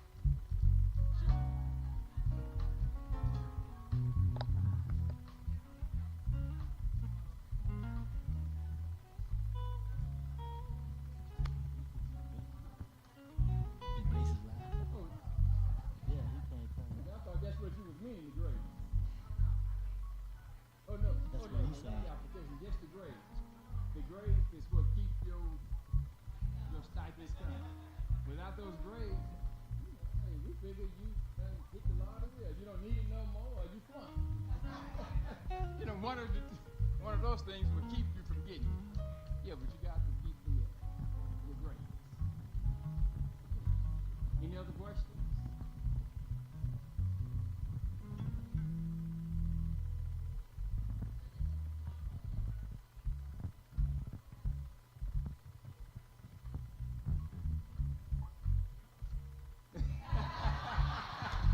All of them is a team.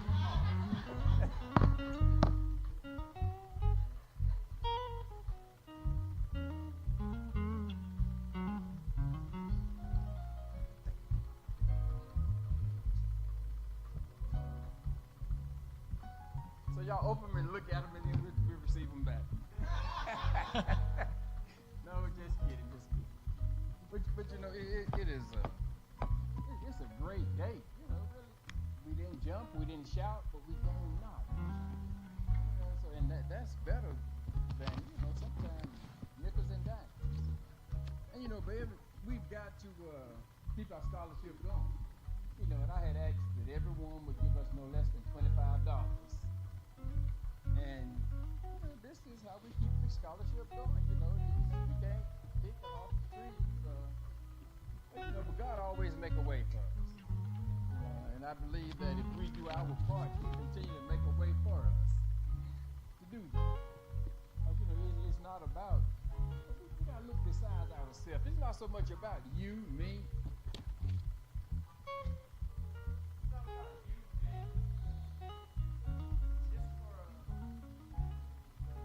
It's about the other person. Like Pastor mentioned, the big sign up on the door. And we need to take a look at it more often. Because, it's not so much about you. And I think the more we forget about ourselves, the more God will remember us. Because, if you want to try to make it happen for your own self all the time, then you're leaving God out. But if we make it happen for somebody else, and then I believe God will help to make it happen for us. Okay, so it is time for you all to bless the scholarship recipients by just preparing your heart for giving. Just watch God bless you. You don't think these students, these kids is worth $25. You need to have a little talk with them.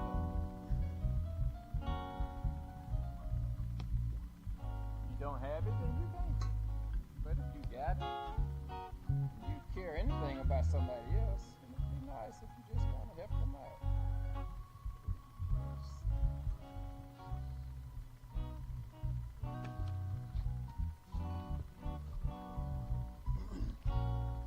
And there was one thing, then we're gonna pray over the offering. One thing that I think Sister Portia was hitting on this part, and matter of fact, she's the one that came up with our prescriptions as well.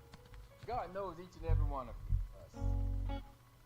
And God knows that there was no way I could sit behind a desk 8 hours, 3 hours a day, doing this or doing whatever. God knew that. And God, He did not impress it upon me to go to college for something like that. But somebody got to do those type of things. And it's like, I'm a hands-on type of person. And God knows that, so the vocational route was best for me. And that was the route that I took. And so, for somebody else, they too neat to get their hand dirty. I'm getting I got fingernails. Okay, that's your fingernails. That's fine for you. That's somebody for that. There's a place for that.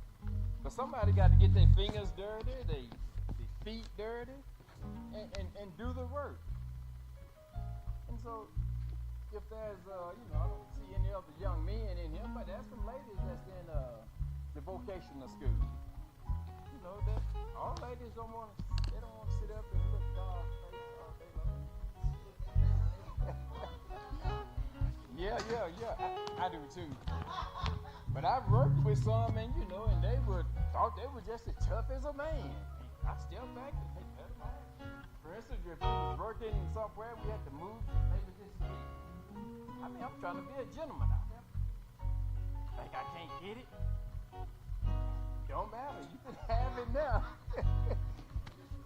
All by yourself. Yeah. And so, God knows the plan that He has for us. Somebody have even, look at these floors right here. Look at these benches. Somebody had to build them. Somebody had to build this church. Vocational. Somebody had to, they take care of the landscape. Somebody got to keep it clean.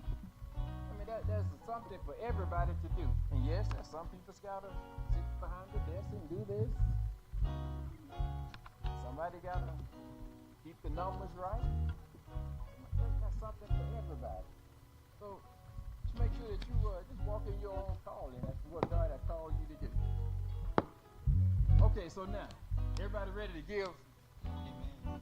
Father God, we thank you today. God, we thank you for this time, these people, these presenters. God, we just thank you, Lord. God, we pray, God, that you would bless the students, God, that's preparing to go off to school. God, and I ask that you would just be with them, God. Pray, God, that you would watch over them, shield them, and protect them, God, and don't let them forget their upbringing. God, pray, God, that you would just help them, God, just stay focused on why they're in school. Pray, God, that you would just continue to speak to their minds, God, and give them an ear to hear what you have to say, God. God, don't let them just forget about you, God. God, help them to find a church home in their area that they're going to school in.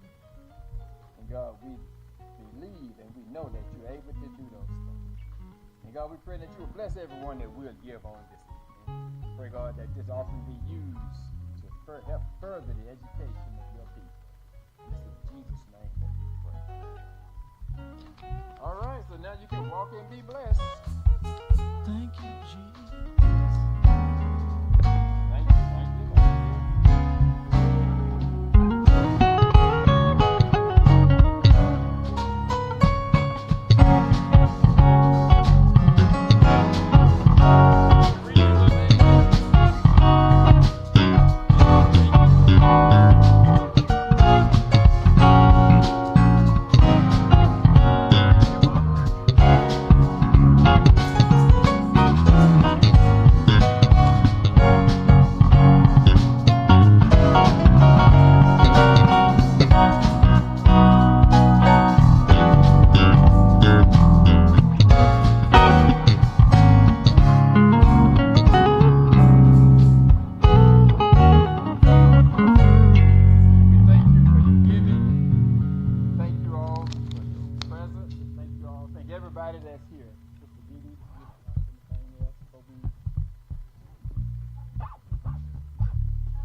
to know. And if your brakes go out on your car, I might even help you do that.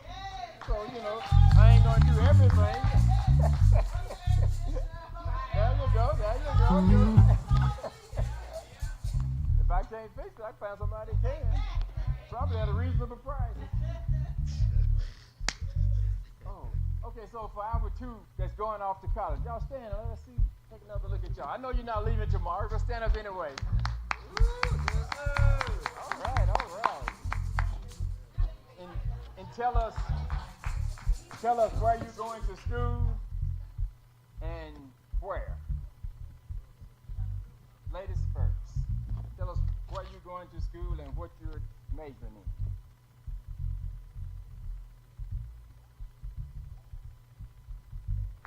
All right.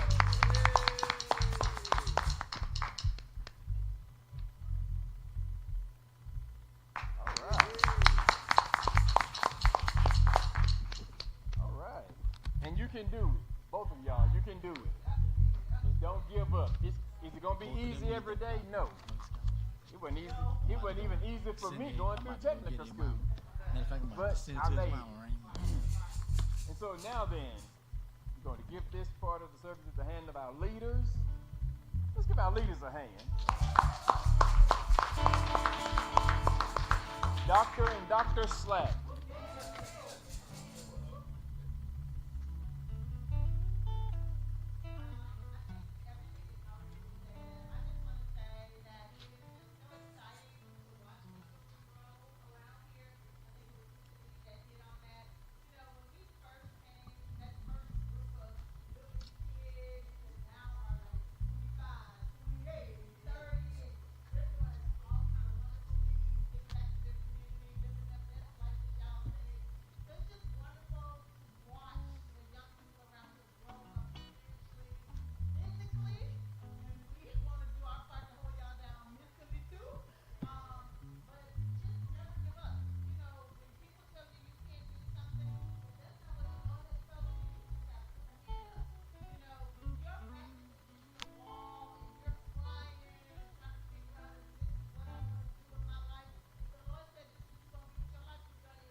I have a whole lot to say, but I'm not going to say it.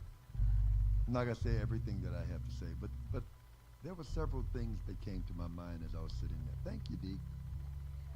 Thank you for, for heading this up, and thank you for being smart enough to get people like Dee Dee, Portia, and Keisha, because those girls, and I don't mean that in a negative sense, those women are awesome. I am so proud of you all. I just am proud. And Keisha, the presentation that you did was exceptional. Exceptional. And you had me flashing back. A good bit of my professional career has been spent with government-funded programs that helped people to get into school or to go back to school. And one of them is very much like you're familiar with, no. What's the Upward Bound? Upward Bound, it was part of what is called the TRIO programs back in the day. It was Upward Bound, Educational Talent Search, and Educational Opportunity Center. I ended up working for Educational Talent Search and Educational Opportunity Center. Educational Talent Search, where we went out and helped people to get into schools. We had to do all the financial aid, the admission, you know, we're familiar with all that. So I was looking at them like, she is nailing it. Great job. Great job. Great job. But I do want to say something to those that are leaving, going to college. And I want to start off with don't get it twisted. Don't get it twisted. You are embarking on new opportunities. But those of us in your village, it ain't new to us. So we've told you everything that we knew to tell you. And we also know that you're going to experiment, you're going to try things. And Brother David, you were excellent too. Pam, you were, you know, you just are just too much, you know, like too much. Really good. But y'all, we would not have told you all a word of a lie about what God expects of you and what you can do in God. You're going to run into some people who are going to try to make merchandise of you for their sake. We've poured into you for your sake because we know the potential you have, and we know the parents that you came from, and all of y'all came from parents that ain't perfect, because ain't nobody perfect. But they put you in an environment where you could hear truth.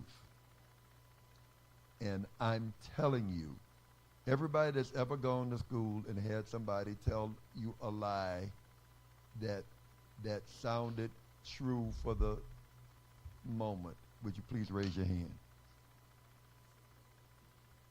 Y'all look around. The world is full of scam artists, but they don't put scam artists up here. They don't, you know, a scam artist is a scam artist because he sounds legitimate. That's how he can scam you, you know? And so recognize that I know you're going to go out, you're going to try to pursue, is this real? Is this true? Is this?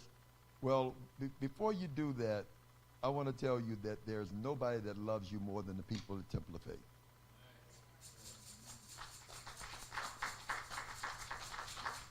Well, and my wife trying to